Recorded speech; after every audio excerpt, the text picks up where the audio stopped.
नमस्कार, यो मनी में आपका स्वागत है। मैं हूं स्वाति। आपका कर्ज महंगा होने वाला है और लोन की ईएमआई बढ़ने वाली है। जी हां, रिजर्व बैंक ने रेपो और रिवर्स रेपो में 0.5% की बढ़ोतरी कर दी है और बैंकों ने कर्ज महंगा करना शुरू कर दिया है। यानी बात सीधी है कि अब आपको अपनी फाइनेंशियल प्लानिंग में बदलाव करना ही होगा। एक बात यहाँ पे और गौर करने वाली है, वो ये कि शायद अब आपको अपनी एफडी पर थोड़ा ज्यादा रिटर्न भी मिले। नॉर्मली तो हम बात करते हैं यो मनी में mutual fund, insurance, credit card और लोन की, लेकिन आज चर्चा करेंगे कि दरें बढ़ने का आपकी जेब पर कितना असर पड़ेगा। हम आपको पैसों का सही मैनेजमेंट करने का तरीका भी आज बताएंगे। और इस खास चर्चा में शामिल होने के लिए हमारे साथ फिलहाल फोन लाइन पर मौजूद हैं अपना पैसा.com के सीईओ हर्ष रुंगटा। हर्ष, स्वागत है शो में आपका। हर्ष, सबसे पहला सवाल तो यही है कि आरबीआई ने फिर से रेट्स बढ़ा दिए हैं। ये तय है कि इसके आगे चलते हुए अब कर्ज महंगा होगा, ईएमआई का जो क्वांटम था वो भी बढ़ जाएगा, साथ ही डिपॉजिट पर भी शायद थोड़ा ज्यादा ब्याज मिले अब कस्टमर्स को। इस पूरे कदम को आप कैसे देखते हैं?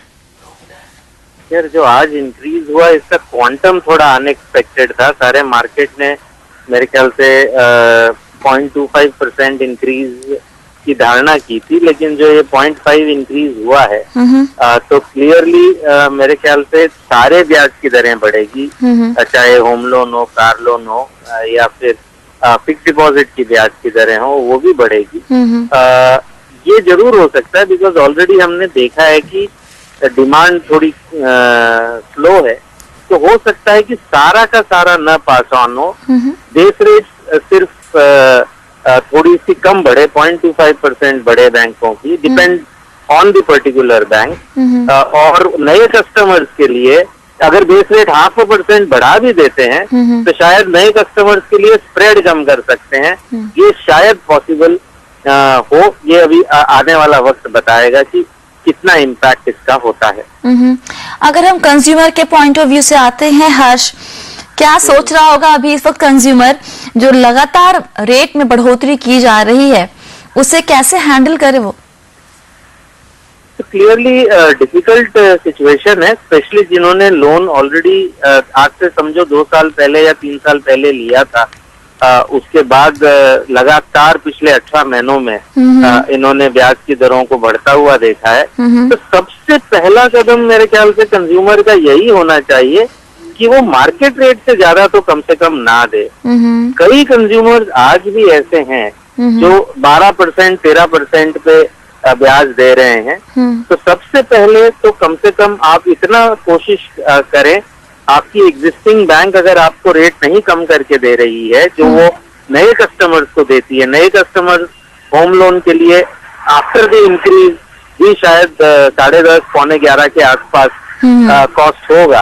अगर उससे ज्यादा आप पे कर रहे हैं तो आपको क्लियरली अपना रीफाइनेंसिंग के बारे में सोचना चाहिए। इस महंगाई के दौर में ज्यादा ब्याज देना बिल्कुल भी मुनासिब नहीं है। चलिए, हमारे साथ एक कॉलर जुड़ रहे हैं जैतपुर से, गणेश सैनी, जो आज की इस रेट बढ़ोतरी से ही जुड़ा हुआ सवाल कर रहे हैं।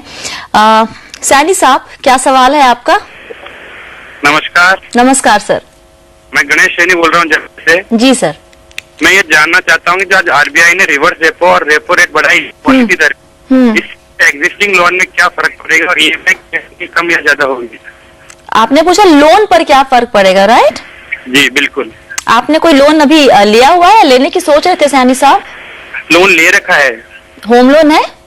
ले रखा है जी। जी, होम लोन है, कार लोन है, कौन सा लोन है अभी फिलहाल आपके पास? होम लोन है, सेंट्रल बैंक ऑफ इंडिया से। ओके, और कितना ईएमआई दे रहे हैं फिलहाल आप सैनी साहब? 4000 ईएमआई लग रहा है। All right. हर्ष, जयपुर से गणेश सैनी ने सवाल पूछा है अपना। होम लोन फिलहाल वो दे रहे हैं, सेंट्रल बैंक ऑफ इंडिया का से लोन लिया हुआ है, 4000 रुपए के आसपास हर महीने ईएमआई जारी है।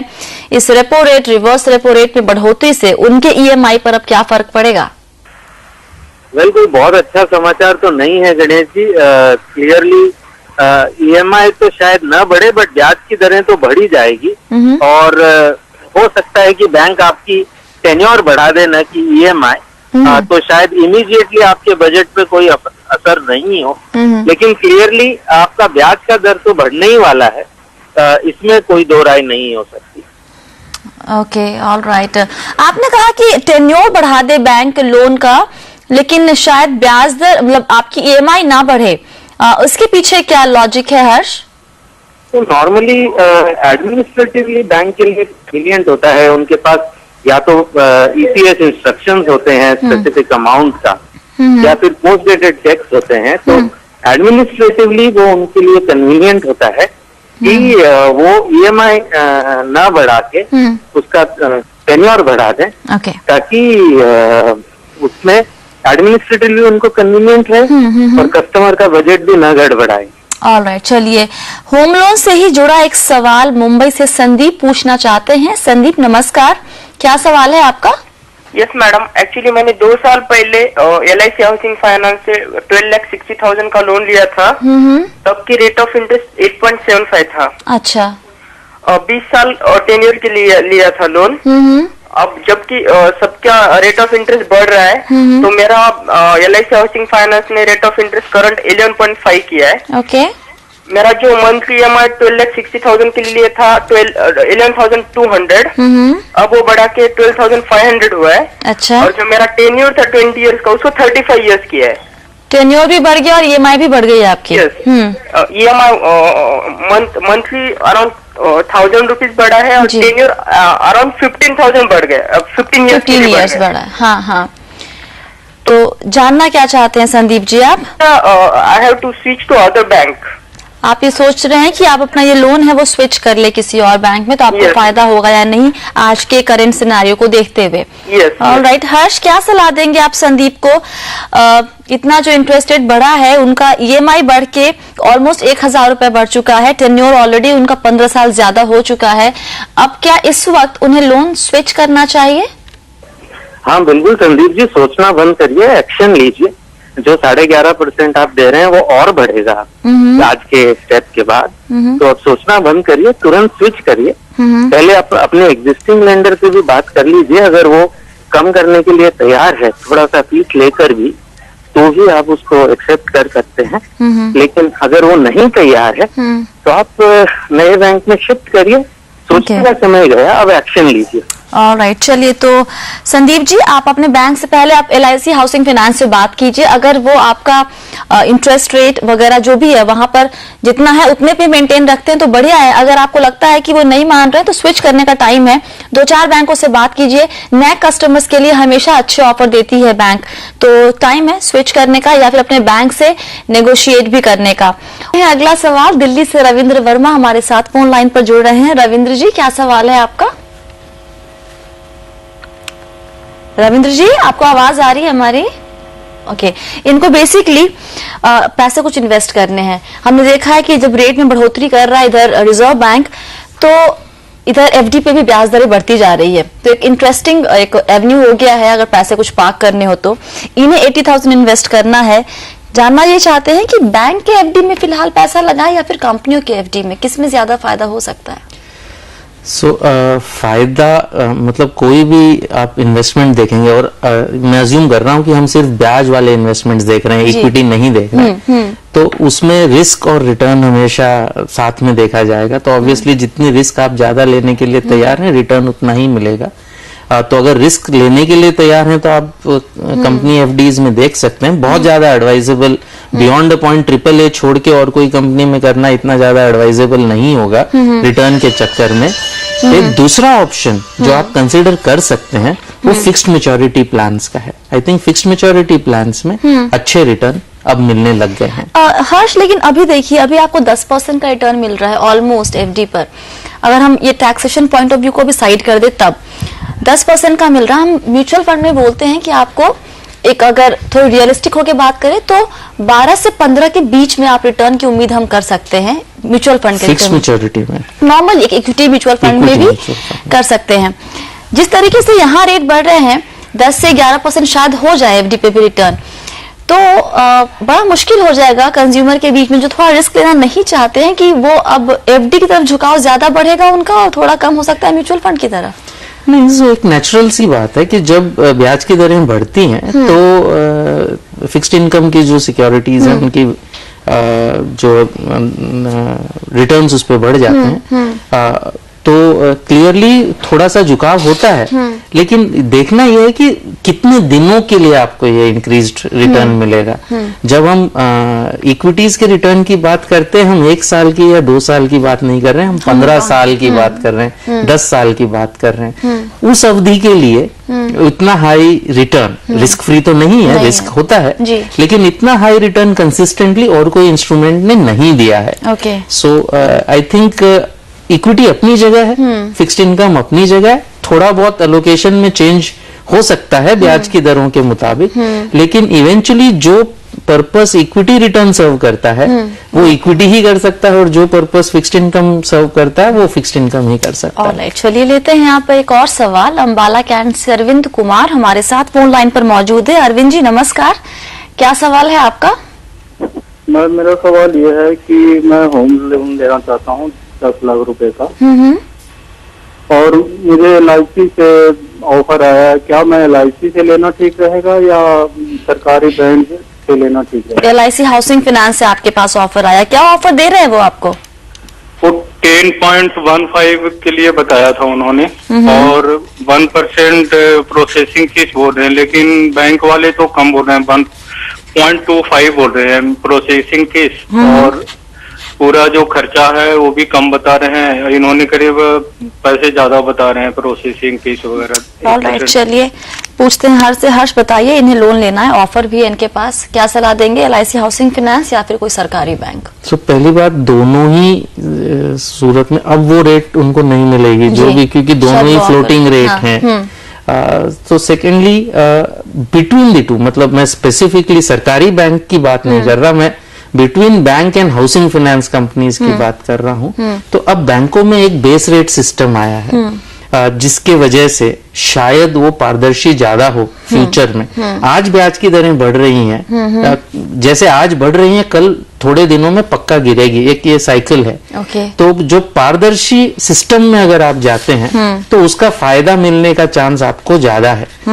इसलिए अगर other things remaining the same, any bank is preferable, because वो बेस रेट फॉलो करते हैं versus regular housing finance company. Okay, आपने कहा कि आज बढ़ रही हैं, कल पक्का गिरेंगी। ओके, तो वैसे में जो लोग एक घर खरीदने की सोच रहे हैं, होम लोन लेना चाह रहे हैं, क्या आप उनको सलाह देंगे कि अभी थोड़ा इंतजार कीजिए और रेट थोड़ा कम होने का, या फिर अभी क्या स्ट्रैटेजी हो अगर लेनी भी है घर? तो सिर्फ ब्याज की दर डिसाइड नहीं कर सकती है आपका home decision. Loan ultimately is a means है, एक एंड का, घर खरीदने का। और चूंकि 10, 15, 20 साल का लोन होता है, उसमें 2 साइकिल से 3 से 4 साइकिल तो ब्याज की दरों का आप देखेंगे ही। तो ब्याज की दरों का सिर्फ इतना ही इंपॉर्टेंस है कि जिस समय आप एंटर कर रहे हैं उस समय आपको लोन कितना मिलेगा, वो एक तय करता है आज की ब्याज दर। और थोड़ा सा आपके पास कुशन रहना चाहिए कि फ्यूचर में अगर इंक्रीज हो और उसकी वजह से EMI बढ़ जाए तो आप वो भी पे कर सकें। उसके अलावा ब्याज की दरों के बेसिस पे आप अपना टाइमिंग डिसाइड नहीं कर सकते। अगर आपने सिटी में रहना नक्की कर लिया है, आपके पास डाउन पेमेंट के पैसे हैं, आपको जितना लोन चाहिए उतना सैंक्शन हो रहा है, तो घर ले लेना चाहिए। हर्ष, एक सवाल जो नॉर्मली इस वक्त लोगों के मन में ये आता है कि क्योंकि रेट्स बढ़ रही हैं, अगर उनके पास कुछ सरप्लस अमाउंट है, तो क्या वो अपनी टेन्योर बढ़ाने के बजाय अपनी EMI बढ़ाए तो ज्यादा फायदा होगा? मतलब फायदा किसमें है, EMI बढ़ाने में या फिर टेन्योर बढ़ाने में?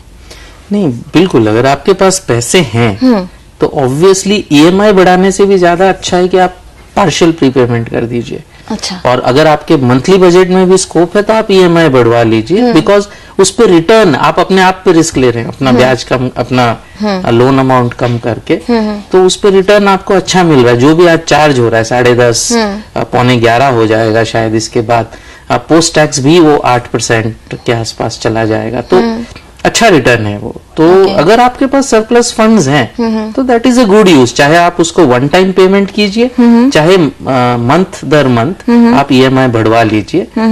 बाय डिफॉल्ट, जैसे मैंने पहले कहा, नॉर्मली बैंक्स अगर स्कोप होती है एज में तो बाय डिफॉल्ट वो जो है टेन्योर बढ़ाते हैं। लेकिन bank will be very happy to increase the EMI, रिक्वेस्ट करने से पक्का EMI वो बढ़ा देंगे। ऑलराइट, चलिए यहाँ पे लेते हैं एक और सवाल। राघव अहमदाबाद से हमारे साथ फोन लाइन पर जुड़ रहे हैं। राघव नमस्कार, क्या सवाल है आपका? मैं 5,000 रुपया मंथली मैं 5,000 रुपया मंथली मैंने KVP में इन्वेस्टमेंट किया है। अच्छा। और मैंने इसलिए इसके अंदर इन्वेस्टमेंट किया है क्योंकि मैं मैच्योरिटी के टाइम पर हर मंथली पैसा चाहता हूँ। मतलब मैं हर मंथली पैसा चाहता हूँ। जो किसान विकास पत्र की वो जो जी बाद में जी तो ये सही है कि गलत है? आप ऑलरेडी 5,000 उसमें हर महीने निवेश कर रहे हैं, आप ये बोल रहे हैं मुझे? मैं अभी 5,000 रुपया हर महीने में निवेश कर रहा हूँ। अच्छा। और मैंने ये ऑप्शन इसलिए चुना क्योंकि मुझे एक साथ पैसा नहीं चाहिए था। Okay, alright. और राघव जी, कितने दिनों के बाद आपको पैसा चाहिए? मुझे एक्चुअली मेरा प्लानिंग यही है कि ये जो किसान विकास पत्र का जो शेड्यूल है 8 साल और 7 महीने के बाद मैं हर महीने ये इसके अंदर इन्वेस्टमेंट करता रहूं और इसके बाद में मेरे को हर महीने 10,000 जो डबल जो मिलती है वो मिलती रहे। और आपकी उम्र कितनी है राघव जी? मेरी उम्र है अभी 26 साल। ओके, तो इतनी जल्दी आप पैसा क्यों चाहते हैं? ये रिटायरमेंट के लिए चाहते हैं? उस पैसे का क्या करेंगे जो वापस आएगा?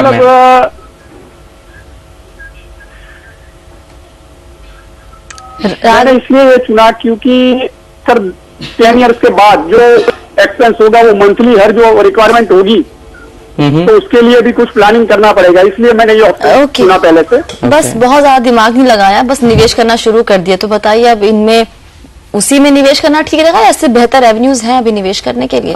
तो ये अभी तक नहीं समझ में आया कि इतना जल्दी, हमें 26 साल के हैं, 8-9 साल के बाद पैसा का क्या करेंगे? कमा रहे होंगे पैसा जितनी जरूरत होगी। तो अगर कोई स्पेसिफिक नीड नहीं है तो क्यों चाहते हैं वो नहीं पता, बट अगर इनको रिस्क फ्री करना है, ये क्लियर लग रहा है, इनको इक्विटी में इन्वेस्ट नहीं करना है, बिकॉज अगर जरा सा भी रिस्क लेना चाहिए, इतने यंग है तो थोड़ा इनको एलोकेशन इक्विटी में होना चाहिए था। टिपिकली बैलेंस्ड फंड में करते तो ज्यादा अच्छा होता, बट बिटवीन KVP और अगर बैंक फिक्स डिपॉजिट की बात करें तो KVP कोई खराब नहीं है, लेकिन बैंक फिक्स डिपॉजिट में फिलहाल ज्यादा इंटरेस्ट मिलेगा। तो जब तक ज्यादा इंटरेस्ट मिलता है मंथली ये कराते रहे, जब अगर कम हो जाता है तो वापस KVP पे जा सकते हैं। सेम पर्पस इनका सर्व हो जाएगा। क्विकली एक लाइन में, अभी जो भी नए लोन कस्टमर है उनको आप क्या सलाह देना चाहेंगे? तो लेना चाहते हैं बेसिकली, तो लोन अगर लेना चाहते हैं तो डिसीजन डिले ना करें, कंपेयर करें मार्केट को बिफोर आप लोन लें। अब आप इतने महंगे टाइम पे आप ज्यादा इंटरेस्ट रेट देना अफोर्ड नहीं कर सकते। ऑलराइट। और एक लाइन में और भी कि अगर किसी के पास लमसम अमाउंट है तो FD अभी कैसा ऑप्शन है, कितना अट्रैक्टिव लगता है आपको? बहुत ज्यादा रिस्क नहीं लेना है तो? बहुत ज्यादा रिस्क नहीं लेना है तो FD अच्छा ऑप्शन है, लेकिन फिक्स मैच्योरिटी प्लान्स भी हैं, वो शायद उससे बेटर टैक्स वाइज शायद उससे बेटर ऑप्शन हो। ऑलराइट, बहुत बहुत शुक्रिया हर्ष सभी सवालों के जवाब देने के लिए। और आज इस खास चर्चा में फिलहाल इतना ही। आप